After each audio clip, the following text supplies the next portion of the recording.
And in such cases, the person at whose instance the work was being created is the owner of copyright. The general rule is that a person taking a photograph is the owner of its copyright. However, in certain situations, it might create an inconvenient situation. For example, a photographer shoots a wedding photo shoot of a couple. If the photographer is made the owner of copyright in such a situation, he would be able to publish the photos at his own will. To avoid this situation, Section 17B was inserted, which creates an exception to this general rule. Applying Section 17B, the couple whose photos are being taken will be the copyright owners of the photos.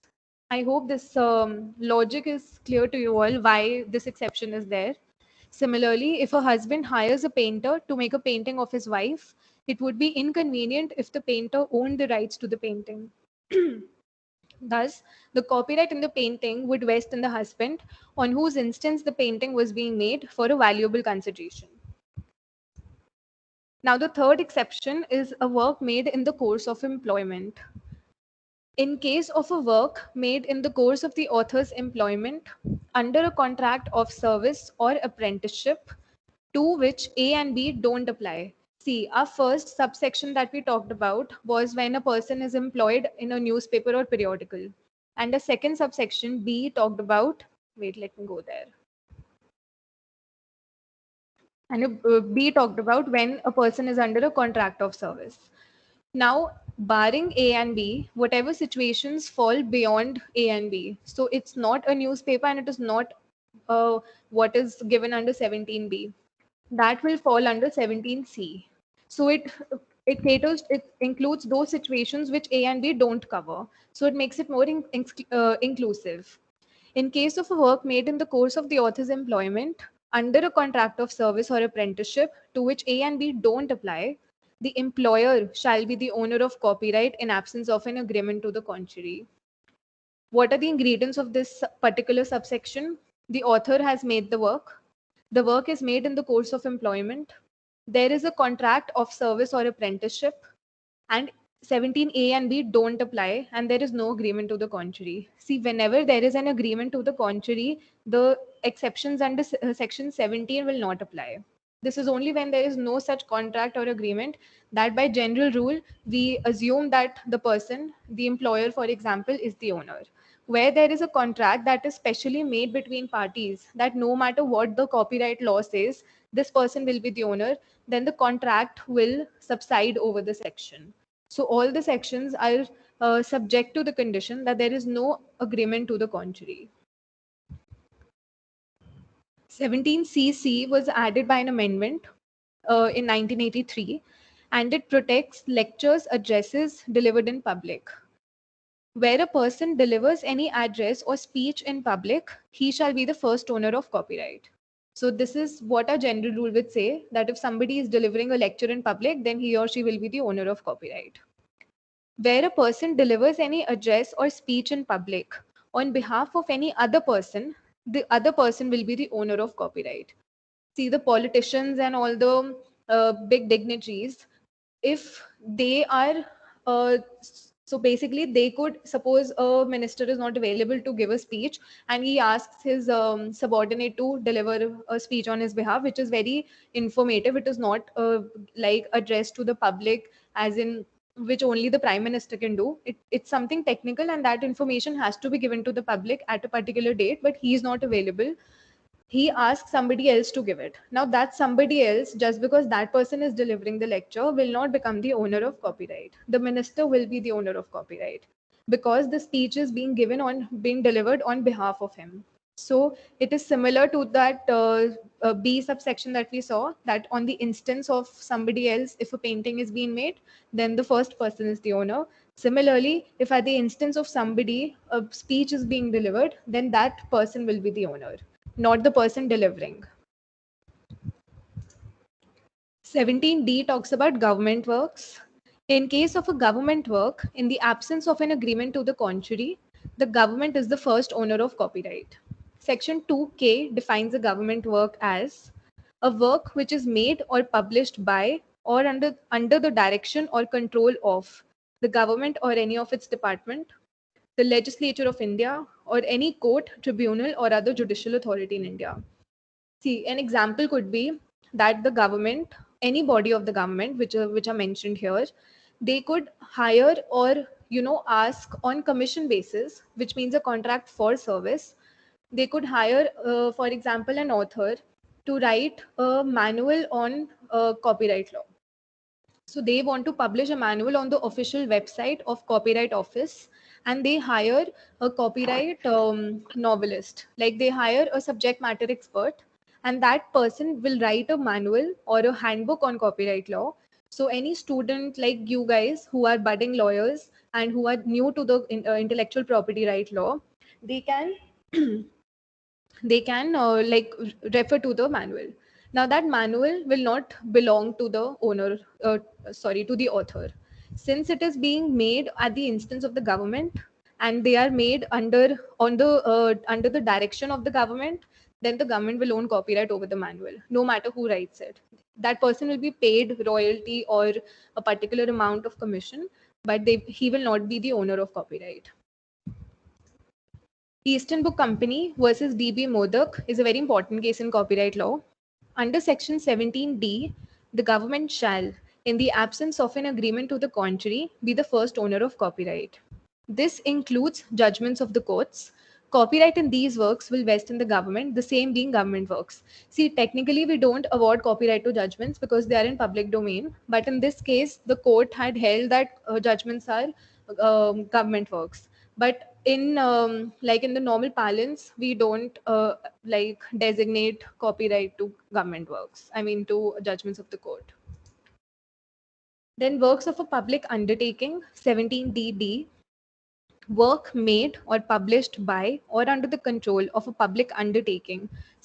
Such public undertaking shall, in the absence of any agreement to the contrary, be the first owner of copyright.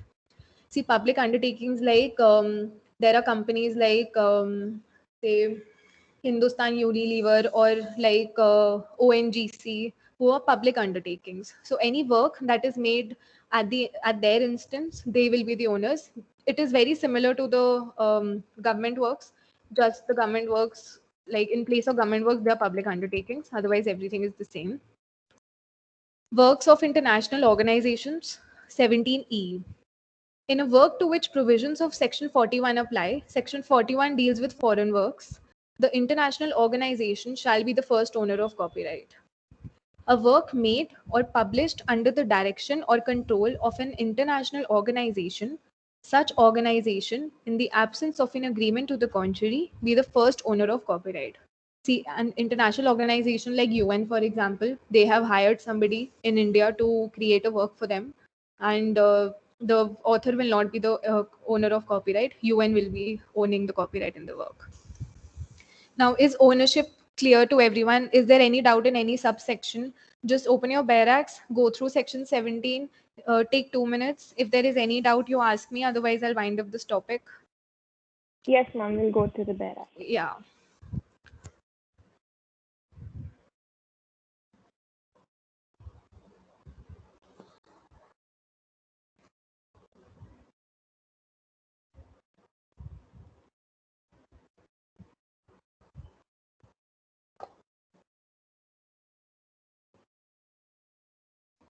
Don't get confused by the technical language. Just focus on the legal aspect and the practical aspect of the section.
Okay, shall I move forward or are there any doubts?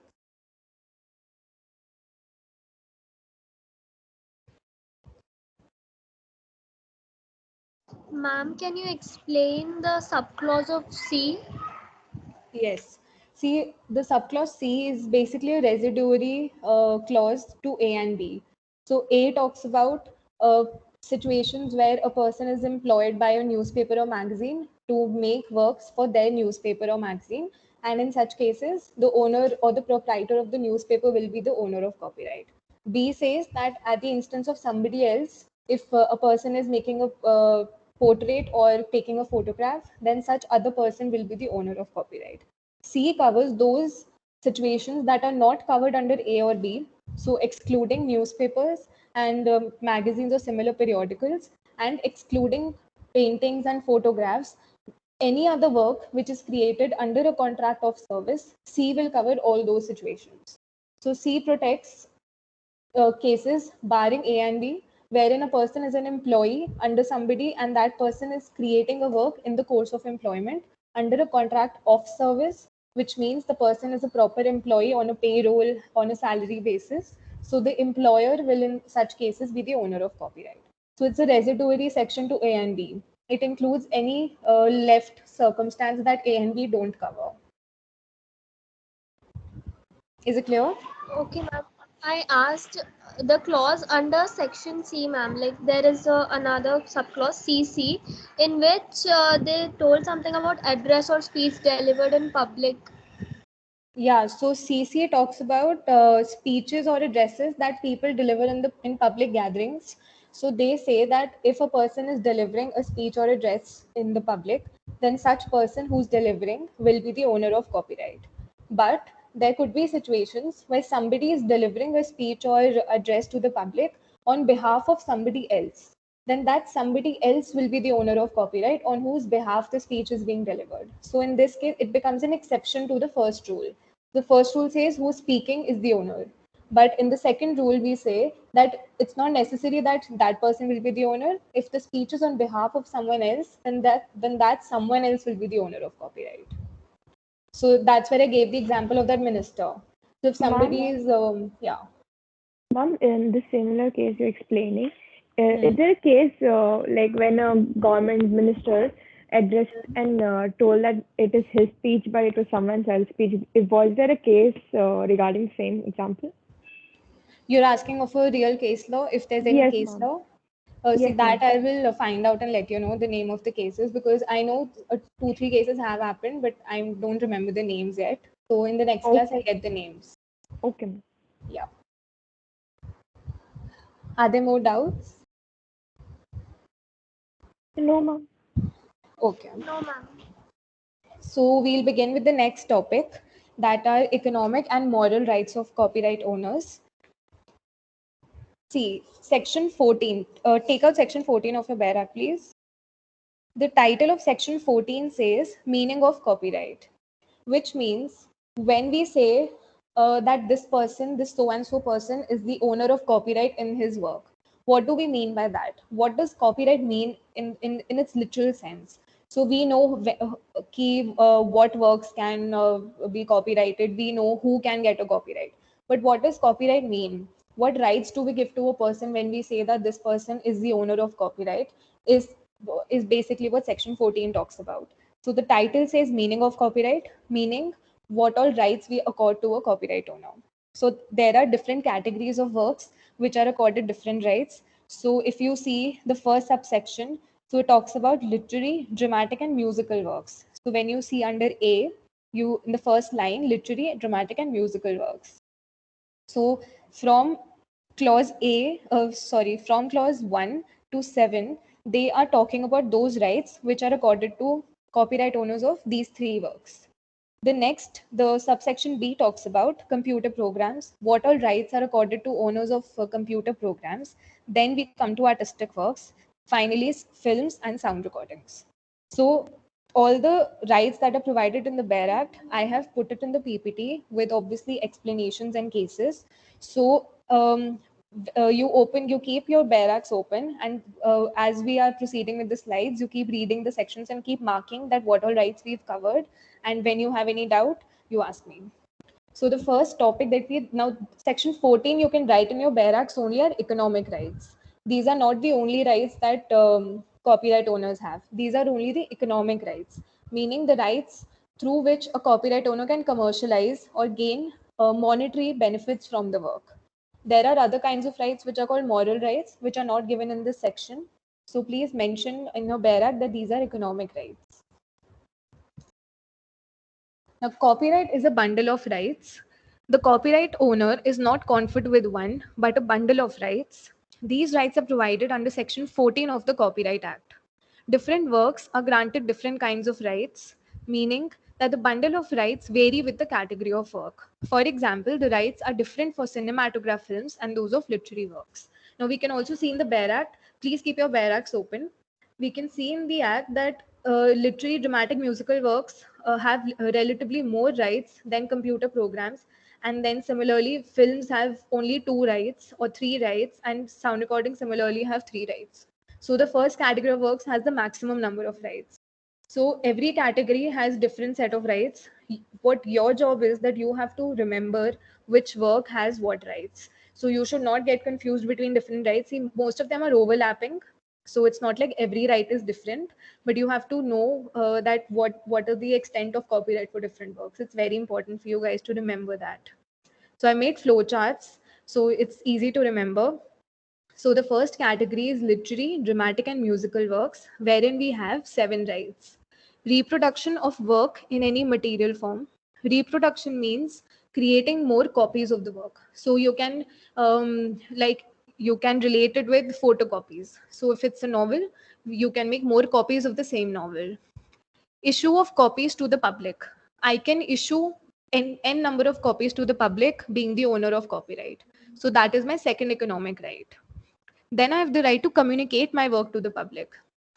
I can communicate my work to the public through any medium. I could sell online copies of my work. I could put my work anywhere. I could put it in exhibitions, anything. So issuance of copies. Then the third is communicating the work to the public. Now don't get confused between these 2 rights. Issuance of copies means I'm separately issuing new copies to the public. Like there are some copies already in circulation in the market. Over and above those copies, I'm creating more copies and issuing them. See, all these are very much interconnected.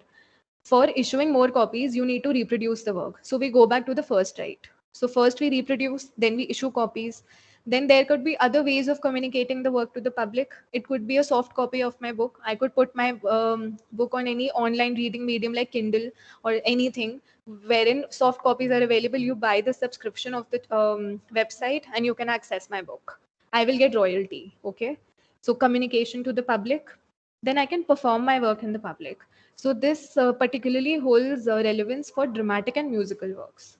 If I've created a musical composition, I can perform my work in public anytime or n number of times that I want. Next right is to make a film or a sound recording of my work. I could adapt my work from a dramatic work to a film. So I can do anything with my work. I can change the form of my work. Nobody can stop me. I can translate my work. If I've written a novel in English, I can write it in Telugu. It's my wish. I can adapt my book. Adaptation means changing the form of the work. So if it's a literary work, I can create, say, a sound recording of it. I could recite my novel. It is also similar to the previous right of making a film or sound recording, but this right is very particular. It only talks about films and sound recordings, whereas in the adaptation, I can also use other forms. So it's more wider in scope. I could translate a literary work into a musical work by creating a song. Like I could put lyrics in my musical composition and I would be adapting my work. So then there are multiple examples of novels being adapted into books or books being adopted into movies, etc. So yeah. Now we'll read with cases that what all are there in each right. The first right was reproduction of the work in any material form. The copyright owner is granted the right to reproduce the work in any material form, including the storing of it in any medium by electronic means. So they are basically giving you also the right to not only reproduce your work in physical or hard copy, but also in soft copy.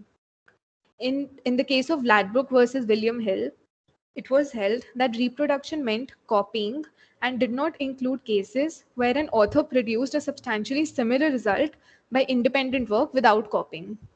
Reproduction has to be exactly the same work. It basically is the same as photocopying. So if it's a different edition, for example, so books have different editions. So if the editions are different, then that is not a reproduction, that is a revision of the book. So reproduction has to be of the exact same work. The meaning of reproduction was also explained in the case of British Northrop versus Textile Blackburn, in which it was held that there must be a high degree of similarity before a work can be said to be a reproduction of the other. But minor differences will not prevent a work from being a reproduction. Minor differences means very minor differences. So when you change an edition, you also add new cases, you add some new amendment that might have, come up in the act. Minor differences means that you could probably change some grammatical errors or you could change the formatting of the book, but the content remains the same. That is only when it can be regarded as a reproduction. The owner further has the right to store his or her work in electronic means. So this is the first right. The second right is issuance of copies to the public. The owner of copyright has the exclusive right to issue copies of the work to the public, not being copies already in circulation. So when the copy is already in circulation, that means it is already in the market, available for the public to buy. When we say issue of copies to the public, we mean apart from the copies that are already in the market, we can issue new copies. So I, as the owner of copyright in my book, I can issue as many number of novels that I want to. So I've seen that as compared to last year, my novel is in more demand this year. So I can issue more copies that are already, apart from that, are already in circulation. The copies already sold or already in circulation are accepted from this right. This is because, now read this carefully, this is a very tricky principle that we follow, the principle of exhaustion. So just read carefully. This is because in case of copies already sold or circulated, there can be no restriction by the owner if any person who has acquired the copy lawfully wants to further reissue the copy. This is supported by the principle of exhaustion. See, now leave the, don't look at the laptop for 1 minute, just listen to me. So I'm a reader, okay? I love reading novels. I buy a copy legitimately from, say, Amazon. I've given money, I have bought the copy legally, so I'm a legitimate owner of that particular copy. I'm not the owner of copyright, obviously, just the owner of that copy. Now, it's my wish whether what I want to do with the book. See, I can gift the book to someone, I can distribute the book. Like, I can buy 20 more copies and distribute it to people for free. The only thing that I can't do is make copies of the book, because that is the exclusive right of the copyright owner, reproduction. I cannot make copies of the book, but all the copies that I legitimately buy, I can distribute them or do anything with them, gift them. As long as I'm not commercializing the book, I'm allowed to do everything. This is called the principle of exhaustion, because after the first copy is legitimately sold, the owner of copyright exhausts all the right to restrict further distribution of the work. Are you guys understanding what I'm saying? The owner of copyright cannot restrict its consumers to not distribute the book further. It's practically impossible. I'm sitting in one corner of the country. I've written a book. I cannot keep track of every person that what are they doing with my book all over the country. If it's online available, it makes it more difficult. So digital copyright is very difficult to protect.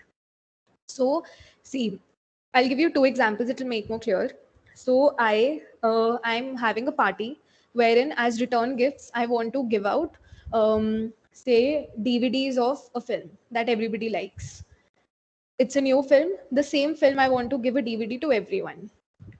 What I can't do is, I cannot buy one copy legitimately and then create 10 copies of it and give it to my guests. And what I'm allowed to do is to buy 10 legitimate copies and then give it to people. Are you understanding? I can distribute the work as I want to. I can't reproduce it or commercially exploit it. Also, what I cannot do is to buy copies and then further sell them at higher prices. That is illegal. I can't do that. If I'm doing that, I will have to pay royalty to the author and I have to take permission from the author that I've bought 20 DVDs of your film.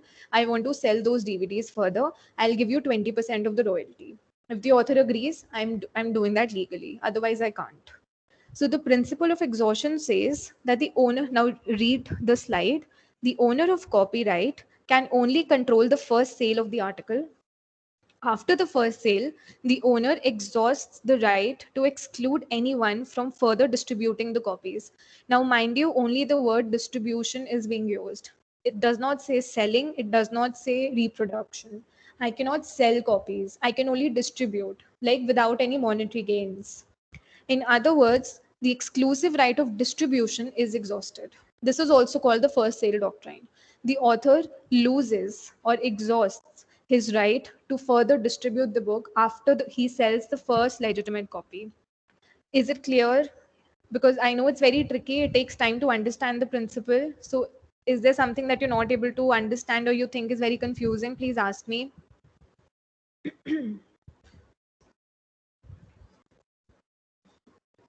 So it's clear. It's surprising if it's clear. Like, I'm pleasantly surprised if it's clear. So since nobody is asking anything, I'll assume that you guys have understood the principle of exhaustion. But please remember, you cannot commercialize. It's only Ma'am, I have distribution. a small question. Yeah, tell me. So, I buy a copy of a book, Hmm. and then I like organize a reading where I'll read the book, and Hmm. others will listen to it, and they will pay me for that. So, yeah, will that be restricted under this act? So the copyright in the Ma'am, book is owned by someone else, and you are Yes, just yes, ma'am. reading it. I'm just reading it, Okay. but I'm getting commercial gain through it. You have to take permission from the author. If you are not taking permission, you're infringing copyright. Because that means you are exercising the right of communication to the public. You are communicating the work to the public, which is an exclusive economic right of the author. So if you are doing that, you have to take permission, otherwise you are infringing copyright. Ma'am, a Ma'am, but similar there are book question to reading that. clubs now. Sorry. There are several clubs where they have book reading sessions and all that, no, ma'am. Yeah. So does that not come under reading the book? Like what he just said? Those book reading clubs, are See, they he also mentioned that he is gaining monetary benefits out of it. The Yes, people ma'am. are paying him to listen to the book. So that means you are communicating to the book to the public, and you are also commercializing it. So you have to take permission from the author for reading the book. You can't do that without Ma'am, asking the it author. take a certain amount of money, no, ma'am. See, you take permission from the author, you pay royalty to the author, only then you can do this. If the author does not know, you are infringing the copyright. You might not get caught, but you are infringing. Okay, ma'am. Yeah. See, Ma'am, a also, similar question hmm, here, ma'am.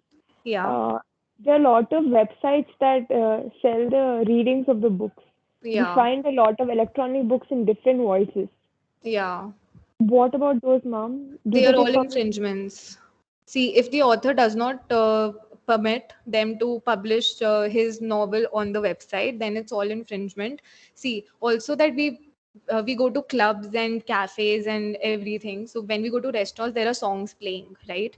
They don't go to every Bollywood composer to take permission to play their songs, but they're also commercializing their song, because when they play a song at the restaurant, they are basically improving the vibe of the place. They are making the place more enjoyable for their customers. So, and customers pay them to eat there. See, if there are two clubs and you like the music only in one club, both of them sell good food, but you go to one club because of the DJ, for example. So you pay them for the music also. You might not know, but you also choose the place according to the ambience, not just according to the food. So they're Okay. commercializing on the songs. So they're all infringing, I don't know, hundreds of copyrights when they play songs. But the composers obviously don't. It's practically impossible to track, because every cafe plays songs. So, and then there are live singers who sing songs. They keep the guitar, and there's a small band in various cafes. They all are infringing copyrights.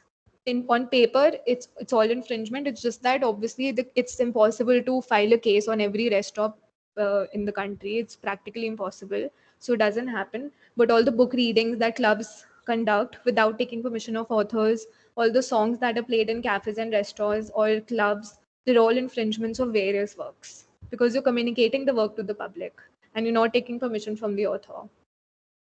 Ma'am, what Yeah. if they play music from like a verified source, like maybe Spotify or Apple Music, where the people have put out the music? See, Spotify and other Apple Music So is or that also whatever. infringement? Will that also count? Yeah, see, Spotify is paying royalty to the artists because they have legally acquired the rights to like have the songs on their application for their customers. So Spotify is paying royalty. That person is legally has acquired the rights. However, when Spotify, if somebody is playing songs through Spotify at a restaurant or a cafe where people are paying money to be there, that means commercialization is being taken place. That is an infringement. If I'm in my house, I'm listening to songs on Spotify, it doesn't matter. It could be a wedding, it doesn't matter. It has to be a domestic or a personal affair where I'm not infringing. Whenever a point of commercialization comes into play where I'm taking money from people, I cannot do that. I cannot encash upon somebody else's work. Basically, that's the logic behind not allowing people to commercialize on somebody else's work. It's also unfair, right? Somebody else has spent their intellect on creating a song and you are playing it in your cafe without taking their permission, and you are creating an ambience for your customers to increase your market, and you are using somebody else's intellectual property. So it logically it's not allowed. Okay, ma'am. Thank you. Yeah. Ma'am, The but third, if the same thing is done for non-commercial use, it won't be infringement.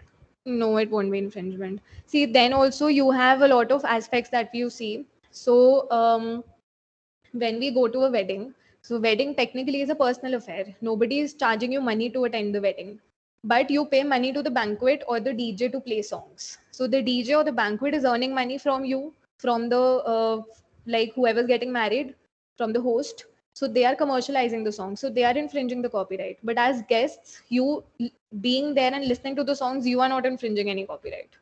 So wherever the money aspect comes into play, the infringement takes place. Where it is for domestic or personal use, research purpose, so we'll come to exceptions to infringements at a later stage. So you will know that where acts are not infringements. So domestic purpose are not infringements. Where you take money from someone, you start infringing.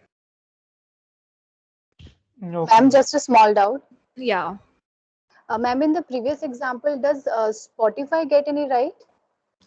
See, no, Like if someone Spotify is does playing, not. Spotify only probably has a license to play their songs. They don't own the copyright, only the license. See, there are some songs that are also there on Spotify, also there on Apple, also there on Wink. So it doesn't mean that all of them have copyright. The copyright vests in the owner of the work. The owner has licensed his copyright to 3 applications who play their music, and he gets royalty out of it. okay, ma'am. Thank you. Yeah. Ma'am, Yes. I have a Spotify premium account, and Mhm. Spotify pays the royalty to the copyright owner, and Yeah. I play music through that premium account in my cafe. Will that still be an infringement? Yes, if you are playing the music and you're like taking money from customers, obviously, if somebody is eating in your cafe, you will take money from them. Then you are infringing. If you're listening to it in your house on purpose, or you're playing the music in a family gathering at home, it doesn't matter. Okay, ma'am. Okay. So the third right is the communication to the public that we've just been discussing. So I'll quickly go through it. Section 2FF defines communication to the public. The object of this right is to restrict unauthorized commercial exploitation of the work by others and not private or domestic use of the work. Therefore, every hotel, club, disco, bar, offices, music concerts, etc., which play music without taking permission of the copyright owner are infringing the copyright in such music. The internet is a major threat to copyright owners since it provides a very easy and cheap way to distribute information or data that is protected under copyright. This creates a problem in balancing the public and private interest in the copyright regime. See, pirated movies are illegal because of this reason only. Because you are reproducing the film and you are selling it online, but online it's impossible to track. So all producers of films can do is request people to not watch pirated films, to not encourage piracy. They cannot stop people from creating pirated films. It's because it's impossible. They have the right, but it's not possible to do that because internet is a very risky place for copyright owners. Then you can perform the work in public. Section 2Q of the Act defines the performance. It means any visual or acoustic presentation made live by one or more performers. The main essence of a performance is that it is live. If it is recorded, it ceases to be a performance. If it is being broadcasted live, only then it is a performance, or you are seeing it, viewing it live. The exclusive right available to the owner is confined to performance of the work in public. The owner cannot prevent others from performing the work in private. See, an example of this could be, so whenever guests come home, we ask our children to perform whatever school dances they learn in school. So when the child is performing on a song in the family gathering, it's not an offense. But when you go to some you basically go to some place where you're getting paid to perform, you cannot use somebody else's song. You have to take permission from the author. Obviously in practicality it doesn't happen. People perform on various songs, they've performed on concerts without taking permission from artists, and they're all infringing copyrights. There are a lot of cases filed also. It's not like nobody takes action, but most of the times the action is not taken. People become very lethargic because they think it's too much of a hassle and it's not that much worthy, so they don't go. To make any cinematograph, film, or sound recording of the work. The fifth right is the right of copyright owner of literary, dramatic, or musical work to make or authorize others to make. Authorize others also, you can also like hire people to create a film of your book, because obviously every person does not have the videography and cinematography skills. So you can also authorize others to make any film or sound recording with respect to that work. However, it was held in Music Broadcast versus IPRS that the author of the musical work, which has been authorized to be a part of the film, will retain the right of performing it in public for profit, otherwise than as a part of the film, and he cannot be restrained from doing so. The best example for this is, so there are songs that are parts of movies, but then a musical artist, if a singer is holding a concert, he is legally allowed to sing the songs in the concert also. So, like Arijit Singh has sung hundreds of songs in different movies, but when he is holding a concert, he can sing any of his song. He cannot be restricted. That's what it means. Atif Aslam sings all the movie songs in his concerts. Every singer does, so they are allowed to do that. The owner of copyright is authorized to make a translation of his or her work. He can also authorize some other person to make a translation. In implementation, in effect, this means a person, yeah. Ma'am, I have a doubt. Can Arijit Singh, can he sing Atif Aslam's song in his concerts, or is he No, allowed to sing his songs? no, he has to take permission. Okay. He can only sing his own songs. The translation rights basically mean that no person can translate somebody else's work without their permission. So if a person has written a book in English and I am a person from Bengal and I want to translate the work into Bengali, I have to take permission from the author. Adaptation. The owner of the work can make any adaptation of his or her work. According to section 2A, adaptation is defined in section 2A. Now this is important. So the meaning of adaptation varies from the category of work. For dramatic work, adaptation means converting into a non-dramatic work. For a literary or artistic work, it means conversion into a dramatic work by way of performance in public or otherwise. So literary work could be a script, okay, and I can convert it into a dramatic work. I can perform the script, as in I could create a play out of it. And artistic work can also be performed. So there are many painters or sculptors who hold performances that they will create the same painting live, or they would create a new painting live, and people who are actually interested in art. Somebody's unmuted, please mute yourself. And people who are actually interested in art, they go to watch those live art performances. So if you perform a work in public, literary or artistic work, that is an adaptation. You are adapting it into a dramatic work. Then, in case of a literary and dramatic work, what can be an adaptation? Abridgment of the work. Abridgment we've done before means a shortened version or any version of the work in which the story or action is conveyed by means of pictures in a form suitable for reproduction, etc. See, basically, abridging the work is what they mean, or creating another version of the work. That is when you can call that you are adapting a literary or dramatic work. Musical work means arrangement of or transcription of the work. Any work, see, it means remix, you can say. A remix could be said to be an adaptation. And any other work, the rearrangement or alteration of the work. So when you alter, modify the work, you are changing the form of the work, you are adapting the work. So the owner of copyright has the exclusive right to adapt his or her work. And adaptations vary from work to work that you've read. You also have to remember what each adaptation is. So 2A is an important section. Our next category of work is computer programs. What's the time? Oh, we're almost out of time. So we'll start with computer programs tomorrow. The rights are वैसे almost the same. So you can see reproduction, issuance of copies. You can rent your computer programs, performance or communication to the public, making films or sound recordings, adaptation, translation. So the rights are all overlapping. You just have to remember which category has which rights. And the matter is also all the same. Issuance of copies. I've just repeated it so that you don't have to you don't get confused. So all the rights are the same, adaptation, translation. Artistic work also, we have reproduction, communication to the public, issuance of copies, including the film in a film, including the work in the film, and adapting the artistic work. So we have 5 rights here, and all other rights are the same as before. Then films, we have to make copy of the film, to sell or give for commercial rental or communicate the film to the public. So the producer of the film has the right to make copies of the film, of course, because reproduction rights are available. He can also sell or give on rent his films.